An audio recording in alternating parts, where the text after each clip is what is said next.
Hello बच्चों, आज हम पढ़ेंगे आपकी हिंदी पाठ्य पुस्तक स्पर्श भाग 2 से पाठ 15। अब कहाँ दूसरे के दुख से दुखी होने वाले, जिसके लेखक हैं निदा फाजली। इस पाठ में लेखक ने सभी प्राणियों, पक्षियों, समुद्र और पहाड़ आदि के प्रति सम्मान दर्शाया है। प्रस्तुत पाठ में लेखक पहले के समय की और अब के समय की बात बताते हुए कहते हैं कि अब के समय में ऐसे लोग नहीं हैं जो दूसरों को दुखी देखकर दुखी हो, उसके दुख में शामिल हो और उसका दुख बांटे। उन्हें केवल अपने सुख की चिंता है। दूसरों की पीड़ा को समझने वाले लोग आजकल नहीं हैं। दूसरों के दुखों को समझना तथा मुश्किल में काम आने वाले लोग अब नहीं हैं। आजकल जो है किसी के अंदर भाईचारे की भावना नहीं रही है। इस पाठ में जो है लेखक हमें मानव द्वारा जो अत्याचार किए जा रहे हैं उनसे भी अवगत कराते हैं। चलिए पाठ की ओर बढ़ते हैं। बाइबिल के सोलोमन, जिन्हें कुरान में सुलेमान कहा गया है, ईसा से 1025 वर्ष पूर्व एक बादशाह थे। कहा गया है वे केवल मानव जाति के ही राजा नहीं थे, सारे छोटे बड़े पशु पक्षी के भी हाकिम थे। वह इन सब की भाषा भी जानते थे। बाइबिल जो है वो ईसाइयों का पवित्र ग्रंथ है और इसी तरह से कुरान जो है वो इस्लाम का पवित्र ग्रंथ है। बाइबिल के जो सोलोमन है उनको कुरान में सुलेमान के नाम से जाना जाता है। वे जो थे ईसा से 1025 वर्ष पहले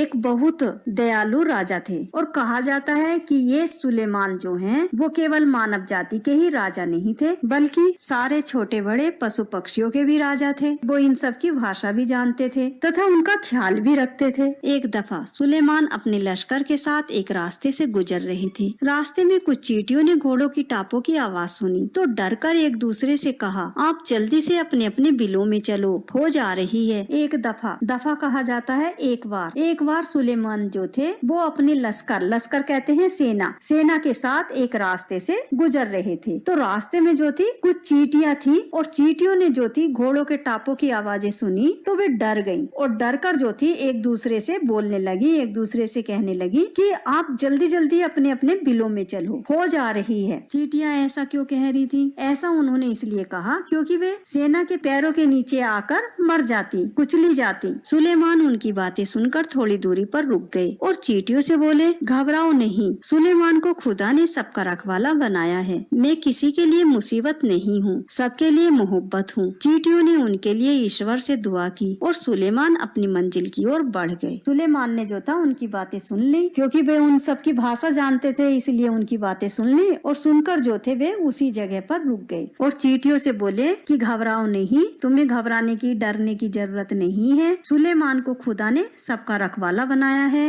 वो किसी को मारने के लिए पैदा नहीं हुए हैं, सबको बचाने के लिए पैदा हुए हैं। वो किसी के लिए मुसीबत नहीं है, सबके लिए मोहब्बत है। सुलेमान ने चींटियों को भयमुक्त किया और चींटियों ने सुलेमान के मुख से इस तरह के प्रेम और उदारता से भरी हुई बातें सुनकर चींटियों ने क्या किया? चींटियों ने उनके लिए ईश्वर से प्रार्थना की और सुलेमान जो थे अपनी मंजिल की ओर चले गए। ऐसी एक घटना का जिक्र सिंधी भाषा के महाकवि शेख हयाज ने अपनी आत्मकथा में किया है। उन्होंने लिखा है, एक दिन उनके पिता कुएं से नहाकर लौटे। माँ ने भोजन परोसा। उन्होंने जैसे ही रोटी का कोर तोड़ा, उनकी नजर अपनी बाजू पर पड़ी। वहाँ एक काला चियोटा रेंग रहा था। वह भोजन छोड़कर उठ खड़े हुए। माँ ने पूछा, क्या बात है, भोजन अच्छा नहीं लगा? शेख हयाज के पिता बोले, नहीं, यह बात नहीं है। मैंने एक घर वाले को बेघर कर दिया है। उस बेघर को कुएं पर उसके घर छोड़ने जा रहा हूँ। सुलेमान की तरह ही एक और घटना का जिक्र मिलता है। वो सिंधी भाषा के महाकवि शेख हयाज के पिता के बारे में है, जो शेख हयाज ने अपनी आत्मकथा में लिखा है, अपनी जीवनी में लिखा है। उन्होंने लिखा है कि एक दिन उनके पिता कुएं से नहाकर वापस घर आए तो माँ ने उनके लिए भोजन परोस दिया और जैसे ही उन्होंने रोटी का कोर कहते हैं टुकड़ा तोड़ा तो उनकी नजर जो थी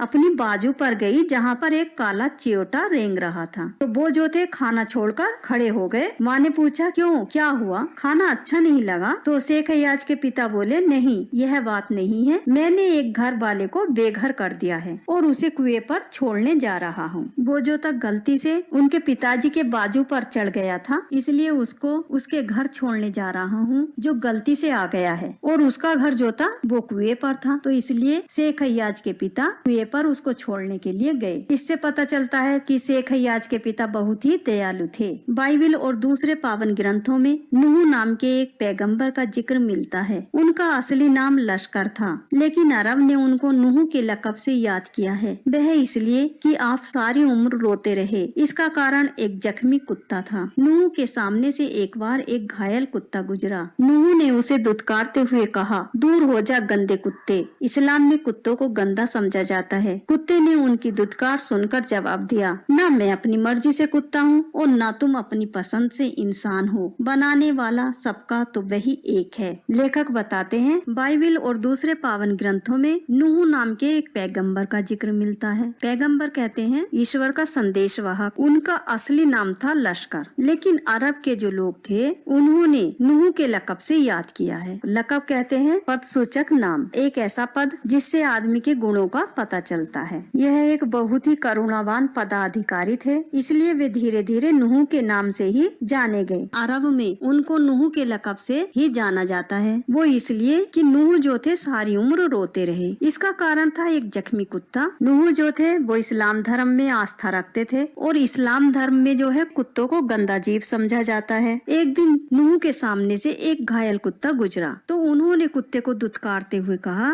दूर हो जा गंदे कुत्ते। कुत्ते ने उनकी बात सुनकर कहा कि ना तो मैं अपनी मर्जी से कुत्ता हूँ और ना तुम अपनी पसंद से इंसान हो। और कुत्ते ने कहा कि बनाने वाला जो है वो सबका एक ही मालिक है, जिसने हम सबको बनाया है। मट्टी से मट्टी मिले खो के सभी निशान, किसमें कितना कौन है कैसे हो पहचान। लेखक कहते हैं कि सब प्राणियों का निर्माण एक मट्टी से ही हुआ है और मरकर भी मिट्टी में ही मिल जाता है। फिर कोई पहचान नहीं रह जाती कि किस मिट्टी से किसका शरीर बना है, और उस मिट्टी में ना जाने कौन कौन सी मिट्टी मिली हुई है। मनुष्य में कितनी मनुष्यता है, कितनी पशुता है, यह किसी को नहीं पता है। इसी तरह पशु में कितनी पशुता है और कितनी मनुष्यता है, यह भी किसी को नहीं पता। कौन कितना बुरा है, कौन कितना अच्छा है, इसका हमें ज्ञान नहीं है। इसलिए लेखक कहते हैं कि हमें किसी का अपमान नहीं करना चाहिए, हमें किसी के साथ भेदभाव नहीं करना चाहिए, हमें किसी प्राणी को छोटा नहीं समझना चाहिए। कुत्ते की इस सच्ची बात ने नूह के हृदय को बदल दिया। नूह ने जब उसकी बात सुनी और दुखी हो मुद्दत तक रोते रहे। महाभारत में युधिष्ठिर का जो अंत तक साथ निभाता नजर आता है, वह भी प्रतीकात्मक रूप में एक कुत्ता ही था। सब साथ छोड़ते चले गए तो केवल वही उनके एकांत को शांत कर रहा था। नूह ने जब इस तरह से कुत्ते की बात सुनी तो नूह जो थे दुखी होकर मुद्दत कहते हैं एक बहुत लंबे समय तक रोते रहे। नूह को लगा कि उन्हें इतना भी ज्ञान नहीं था कि बनाने वाले ने हम सबको एक ही मिट्टी से बनाया है, और कुत्ते ने नूह को यह उपदेश दिया। कुत्ते ने उनको पाठ पढ़ाया है और यह बात उनके दिल को चुभ गई और वो सारी उम्र रोते रहे। उन्हें लगा कि कुत्ते को दुत्कार कर उन्होंने पाप किया है। और लेखक फिर बताते हैं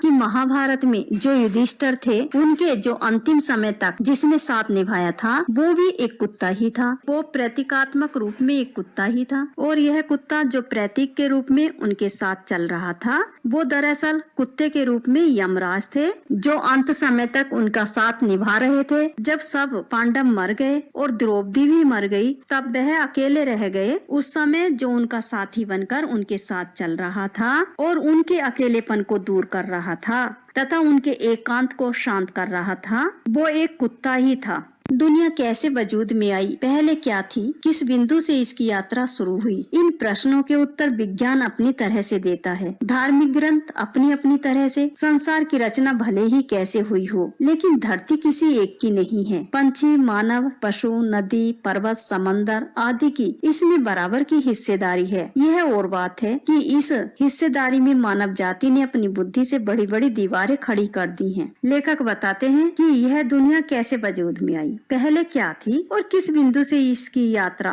शुरू हुई। इन प्रश्नों के उत्तर जो है विज्ञान अपनी तरह से देता है और धार्मिक ग्रंथ जो है वो अपनी तरह से देता है। लेखक बताते हैं संसार की रचना भले ही कैसे हुई हो, लेकिन धरती जो है, धरती पर जितने ही भी जीव जंतु हैं, पंछी, मानव, पशु, नदी, पर्वत, समुद्र आदि सभी जितने भी जीव हैं, उन सबकी जो हिस्सेदारी है धरती पर सबकी बराबर है। किसी की ज्यादा और किसी की कम नहीं है। जिनको भी भगवान ने पैदा किया है उन सब की धरती है। लेखक कहते हैं कि प्रकृति जो है इन सब के सहयोग से ही पूर्ण होती है और इसमें ना कोई अधिक महत्वपूर्ण है और ना कोई कम है, इसलिए सभी की बराबर की हिस्सेदारी है। लेखक कहते हैं कि यह और बात है कि इसी हिस्सेदारी में मानव जाति जो है अपनी बुद्धि से बड़े बड़े दीवारें, बड़े बड़ी बिल्डिंग खड़ी कर रही है। पहले पूरा संसार एक परिवार के समान था, अब टुकड़ों में बंटकर एक दूसरे से दूर हो चुका है। पहले बड़े बड़े दालानों आंगनों में सब मिलजुल कर रहते थे, अब छोटे छोटे डिब्बों जैसे घरों में जीवन सिमटने लगा है। पहले क्या था, पूरा संसार एक परिवार की तरह रहता था, अब जो है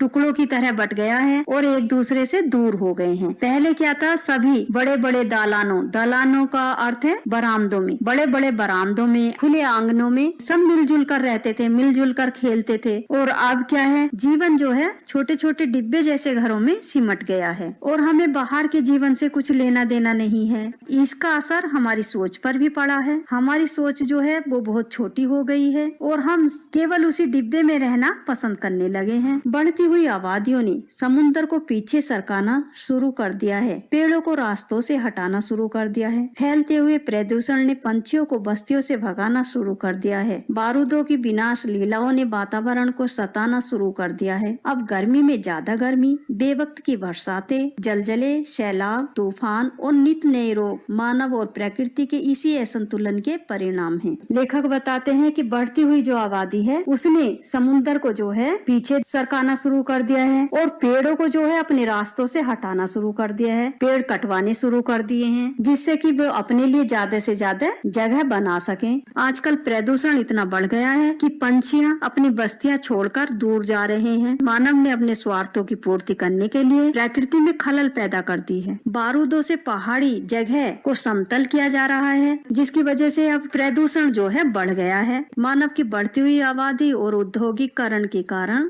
मौसम का जो संतुलन है वो बिगड़ गया है जिसकी वजह से अब क्या है, गर्मी में बहुत ज्यादा गर्मी होती है और सर्दी में बहुत ज्यादा सर्दी और बेवक्त बरसात आती है। जब बरसात का मौसम होता है, बरसात का समय होता है तो बरसात होती नहीं और जब समय नहीं होता तो बरसात होती है, जिससे क्या है, जलजले कहते हैं भूकंप को, सैलाब कहते हैं बाढ़ को, जिससे भूकंप, बाढ़, तूफान और रोज जो है नई नई बीमारियां हो रही हैं। यह सब जो है मानव और प्रकृति के बीच जो असंतुलन पैदा हो गया है, यह सब उसकी वजह से है, उसका नतीजा है। नेचर की सहन शक्ति की एक सीमा होती है। नेचर के गुस्से का एक नमूना कुछ साल पहले बम्बई में देखने को मिला था और यह नमूना इतना डरावना था कि बम्बई निवासी डरकर अपने अपने पूजा स्थल में अपने खुदाओं से प्रार्थना करने लगे थे। लेखक कहते हैं कि प्रकृति की भी सहनशीलता की एक सीमा होती है, एक सीमा तक ही सहन कर सकती है। और लेखक कहते हैं कि जब प्रकृति को गुस्सा आता है तो वह बहुत विनाशकारी होता है। कुछ साल पहले इसका एक नमूना बम्बई में देखने को मिला जो इतना डरावना था। वहाँ पर क्या हुआ था कि वहाँ पर सुनामी आ गई थी। यह नमूना इतना भयंकर था कि बम्बई के जो रहने वाले लोग थे वो इतना डर गए थे कि अपने अपने पूजा स्थल में अपने खुदाओं से प्रार्थना करने लगे थे। कई सालों से बड़े बड़े बिल्डर समंदर को पीछे धकेलकर उसकी जमीन को हथिया रहे थे। बेचारा समंदर लगातार सिमटता जा रहा था। पहले उसने अपनी फैली हुई टांगे समेटी, थोड़ा सिमट कर बैठ गया, फिर जगह कम पड़ी तो उकड़ू बैठ गया, फिर खड़ा हो गया। जब खड़े रहने की जगह कम पड़ी तो उसे गुस्सा आ गया।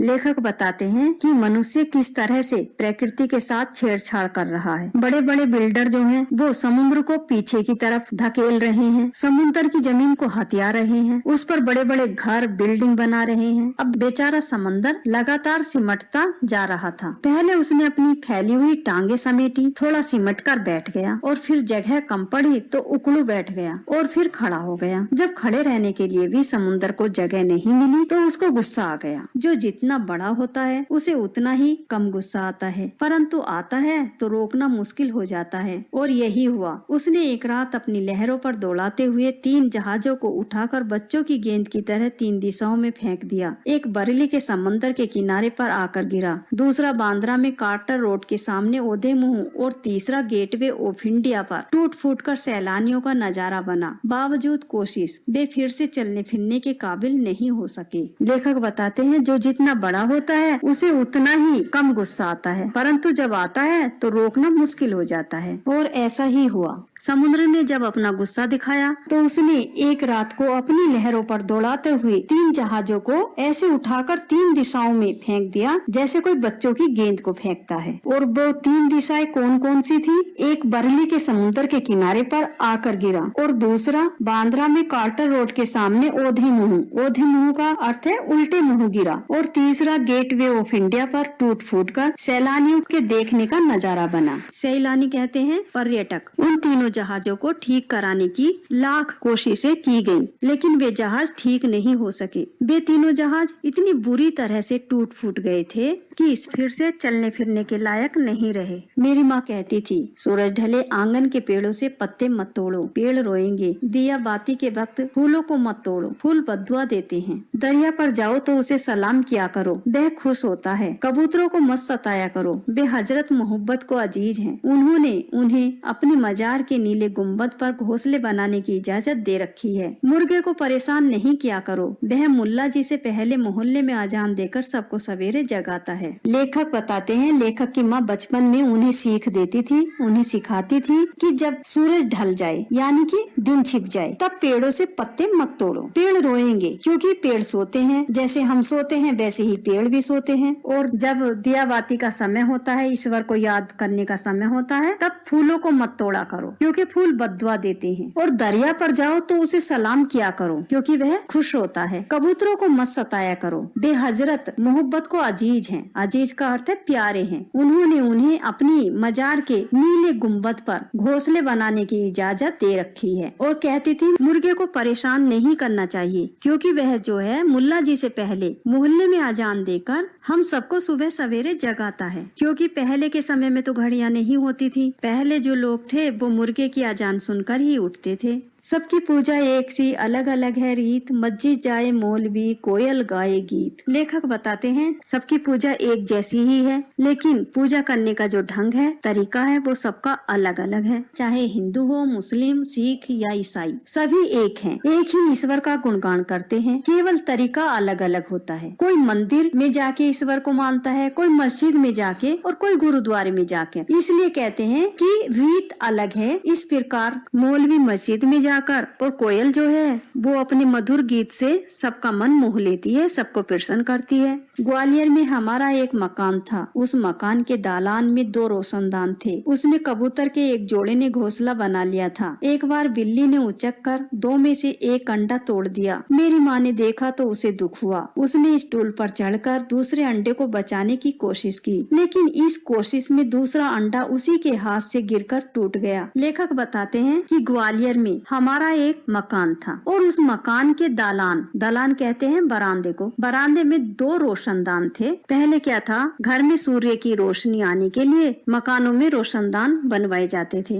उन रोशनदान में ही कबूतरों के एक जोड़े ने अपना घोंसला बना लिया था, अपना घर बना लिया था। तो एक बार क्या हुआ, बिल्ली ने उनके 2 में से एक अंडे को तोड़ दिया। तो लेखक की माँ ने देखा, उसको बहुत दुख हुआ और उसने स्टूल पर चढ़कर दूसरे अंडे को बचाने की कोशिश की, लेकिन दूसरा अंडा जो था वो लेखक की माँ के हाथ से गिरकर टूट गया। कबूतर परेशानी में इधर उधर फड़फड़ा रहे थे। उनकी आंखों में दुख देखकर मेरी माँ की आंखों में आंसू आ गए। इस गुनाह को खुदा से मुआफ कराने के लिए उसने पूरे दिन रोजा रखा। दिन भर कुछ खाया पिया नहीं, सिर्फ रोती रही और बार बार नमाज पढ़ पढ़ कर खुदा से इस गलती को मुआफ करने की दुआ मांगती रही। कबूतर जो थे परेशान होकर इधर उधर पंख फड़फड़ा रहे थे। कबूतरों को इस तरह से दुखी देखकर लेखक की माँ की आंखों में आंसू आ गए और इस गुनाह को माफ करने के लिए लेखक की माँ ने पूरे दिन का रोजा रखा। रोजा मतलब उपवास, दिन भर ना कुछ खाया और ना पिया। खुदा से बार बार नमाज पढ़कर इस गलती की माफी मांगती रही। ग्वालियर से मुंबई की दूरी ने संसार को काफी कुछ बदल दिया है। वर्सोवा में जहाँ आज मेरा घर है, पहले यहाँ दूर तक जंगल था, पेड़ थे, परिंदे थे और दूसरे जानवर थे। अब यहाँ समंदर के किनारे लंबी चौड़ी बस्ती बन गई है। इस बस्ती ने न जाने कितनी परिंदों चरिंदों से उनका घर छीन लिया है। इनमें से कुछ शहर छोड़कर चले गए हैं, जो नहीं जा सके हैं उन्होंने यहाँ वहाँ डेरा डाल लिया है। लेखक का घर पहले ग्वालियर में था, बाद में आकर मुंबई में एक जगह है बरसोबा, वहाँ पर रहने लगे। लेखक बताते हैं, लेखक जब ग्वालियर से मुंबई आए तब उन्होंने कई बदलाव देखे। लेखक जो है अब बरसोबा में रहते हैं। तो जहाँ लेखक रहते हैं वहाँ पहले दूर तक जंगल था और जंगल को कटवाकर लंबी चौड़ी बस्ती बन गई है। लेखक बताते हैं, मानव ने अपने स्वार्थों को पूरा करने के लिए अंधाधुंध जो है पेड़ों की कटवाई शुरू कर दी है और जंगलों को समाप्त करके वहाँ पर घर बनवा रहा है। पशु पक्षियों से उनके आवास छीन लिए हैं, वे बेघर हो गए हैं। इससे कुछ जातियां तो लुप्त हो गई हैं, कुछ अपनी जगह छोड़कर कहीं दूसरी जगह चले गए हैं। लेखक बताते हैं कि जहाँ पर उनका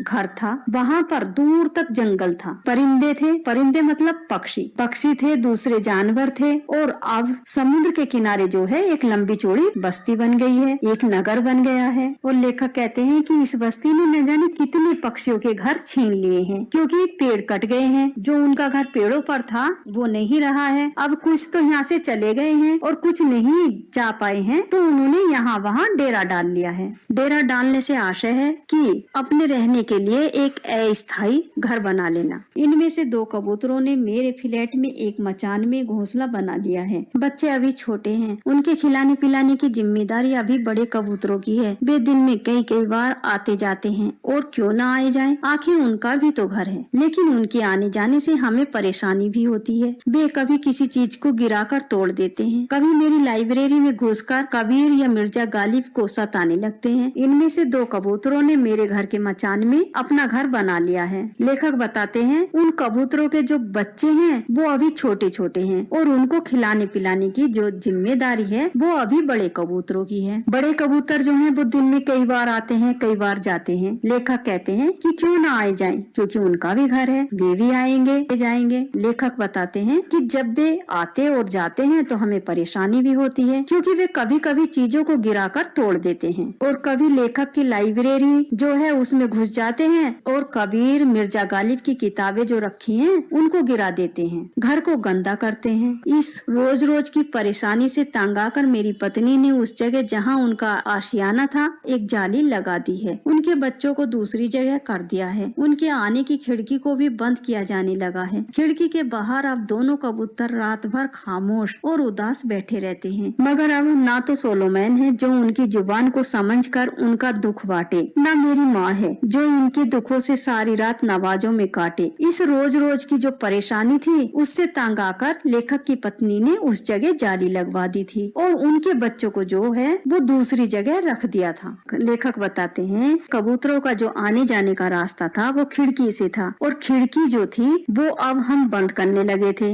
वो जो उनका आने जाने का रास्ता था वो बंद किया जाने लगा था। तो खिड़की के बाहर जो थे दोनों कबूतर दुखी और उदास होके बैठे रहते थे और इसका हम पर कोई फर्क नहीं पड़ा। लेकिन अगर मेरी माँ होती तो शायद वो ऐसा हमें नहीं करने देती। अब लेखक अपनी बात बताते हुए कहते हैं कि हमने जो है इतनी बेरहमी के साथ उन कबूतरों के बच्चों को दूसरी जगह रख दिया है। लेखक कहते हैं कि एक सुलेमान थे जिन्हें चींटियों तक की परवाह थी। लेखक बताते हैं कि अब ऐसे लोग हैं और पहले के समय में ऐसे दयावान लोग थे कि जो सुलेमान ने चींटियों की बात सुनी और उनका दुख बांटा। और एक मेरी माँ थी जो कबूतरों को दुखी देखकर उसकी आंखों में आंसू आ गए। वो जो कबूतर हैं रात भर चुपचाप उस खिड़की के बाहर उदास बैठे रहते हैं। लेखक बताते हैं कि अब ना तो सोलोमैन है जो उनकी बात को समझकर उनका दुख बांटे और ना मेरी माँ है जो उनको दुखी देखकर सारी रात नमाज पढ़ती रहे। लेखक कहते हैं कि आजकल सुलेमान और लेखक की माँ के जैसे दयावान लोग कहाँ हैं। आजकल ऐसे लोग नहीं हैं। नदियाँ सींचे खेत को, तोता कुतरे आम, सूरज ठेकेदार सा सबको बांटे काम। जिस तरह नदियाँ बिना किसी भेदभाव के सभी खेतों को अपना पानी देती है और तोता आम कुतरने के लिए किसी भी आम के बगीचे में चला जाता है, उसी प्रकार सूरज भी रोज सुबह सूर्य उगता है बिना किसी भेदभाव के हमें ठेकेदार की तरह काम बांटता है। अर्थात जब सूर्य उगता है तभी तो हम अपने कार्यों में जुटते हैं, कार्यों को कर पाते हैं। Thank you for watching. Please like and subscribe.